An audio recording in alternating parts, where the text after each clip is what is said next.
দিন শেষে স্মৃতিগুলো থেকে যায়, কিন্তু মানুষগুলো হারিয়ে যায়। ভেবেছিলাম আমার ভালোবাসা দিয়ে তোমাকে পরিবর্তন করব, কিন্তু আফসোস, তোমার অবহেলা আমাকেই পরিবর্তন করে দিল। ভালোবাসি কথাটা শোনার চেয়েও বেশি আনন্দ হয় যখন মানুষটার ব্যবহারে ভালোবাসা প্রকাশ পায়। সম্পর্ক যতই ঘনিষ্ঠ হোক না কেন, কোনো মানুষ যে কোনো সময় পরিবর্তন হতে পারে।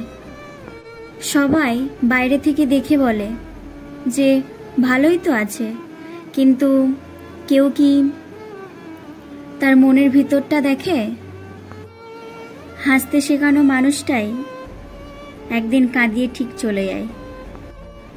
আমার আব্বুর পরে তুমি একমাত্র পুরুষ যাকে আমি অসম্ভবভাবে ভালোবাসি আর অন্ধের মতো বিশ্বাস করি। আমি তোমাকে আজও ভালোবাসি, কালও ভালোবাসবো, এখনো ভালোবাসি, পরেও ভালোবাসবো। কাছে থাকলেও ভালোবাসবো, দূরে গেলেও ভালোবাসবো, শুধু তোমাকেই ভালোবাসবো। আই লাভ ইউ আমার জান। আমার জীবনে তুমি ছাড়া যদি অন্য কেউ থেকে থাকে, তাহলে তোমার জন্য এত কেন কান্না করব? তোমার জন্য কেন এত কষ্ট পাব? একটা বাস্তব কথা কি জানো? ভালোবাসা সুন্দর যদি সেই মানুষটা সঠিক হয়।